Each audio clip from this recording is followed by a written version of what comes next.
আমিষ কি নিরামিষ যেটাই কিন্তু আমাদের বাড়িতে হয় না কেন সবাই কিন্তু বেশ তৃপ্তি করেই খায়। তার কারণ আমার বাড়ির সবাই বলে যে আমার হাতের রান্না কিন্তু তাদের বেশ ভালোই লাগে। আচ্ছা, গ্যাস আর ইন্ডাকশনে তো আমরা রোজই কম বেশি সবাই রান্না করে খাই। মাঝের মধ্যে যদি সেই রান্নাগুলোকে উনুনে যদি করি তার স্বাদ কি অনেকটা বেশি ভালো হবে? তোমরা কি বলো কমেন্ট করে অবশ্যই জানিও। আমার কিন্তু উনুনে রান্না বান্না বেশ ভালোই লাগে। সেই জন্যই তো আজকে মাছ নিয়ে একদম দৌড়ে দৌড়ে চলে এসেছি উনুনে রান্না করবো বলে। সব কিছু নিয়ে চলে এসেছি আজকে তোমাদের সাথে শেয়ার করো মোরল মাছের রেসিপি। তো মোরল মাছের রেসিপি করার জন্য সবার প্রথমে আমি মাছগুলোকে একদম কড়াইয়ে গরম তেল করে ভেজে নিচ্ছি খুব ভালো করে। সত্যি কথা বলতে আমি আমার বিয়ের আগে কোনো কিছুই ঠিকঠাকভাবে রান্নাবান্না জানতাম না, শুধুমাত্র আলু সিদ্ধ ডাল ভাত এই তিনটা জিনিসই কিন্তু আমি ভালো করে করতে পারতাম। কিন্তু সময়ের সাথে সাথে যে নিজে কখন কখন এত কিছু রান্নাবান্না শিখে গেছি সেটা আবার তোমাদের সাথে শেয়ার করতে বসে পড়েছি। জাস্ট আমি ভেবেই নিজে যখন তখন অবাক হয়ে যাই যে আমি আগে কিছুই জানতাম না, সেখানে দেখো আজ কত কিছু শিখে গেছি। প্রথম প্রথম যখন আমি এই সংসারের সব কিছুটা শেখা আরম্ভ করেছিলাম, এই রান্নাবান্না শেখা আরম্ভ করেছিলাম, তখন কিন্তু আমাকে অনেক মানুষই অনেক কিছু খারাপ খারাপ কথা বলতো।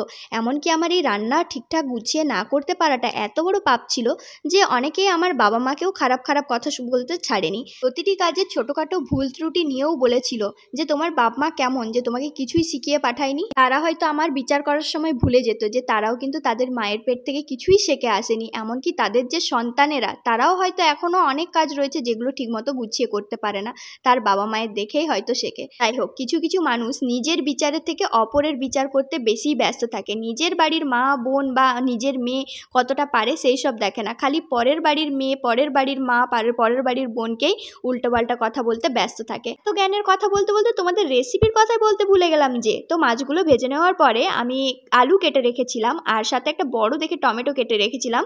তো প্রথমে আলুটাকে নুন হলুদ দিয়ে ভেজে নিয়েছি, তারপরে হালকা হালকা ভাজা হয়ে গেলে টমেটো দিয়ে দিয়েছি। টমেটোটাও কিন্তু হালকা হালকা করে ভাজা করে নিচ্ছি। আর আলুগুলো খুব বেশি মোটা মোটা কাটিনি, আর পাতলা পাতলা করেই কেটেছি ছোট ছোট সাইজ করে। আর হাতে যে পেস্টটা দেখতে পাচ্ছ ওর মধ্যে পেঁয়াজ আর সর্ষে আমি একসাথে বেটে নিয়েছি।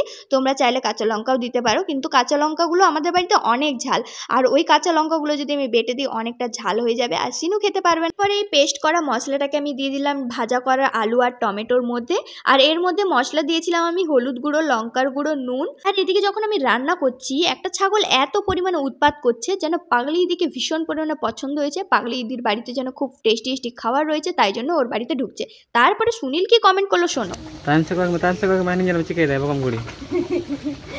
আম বকম কুড়ি, হ্যাঁ ইন বকম কুড়ি দা আম বকম কুড়ি কেন মিলজুল মেলা বিনা আমার টাইম টাইম আচুর বাড়াক কানা উনি টাইম টাইম আচুর বাড়াক কানা।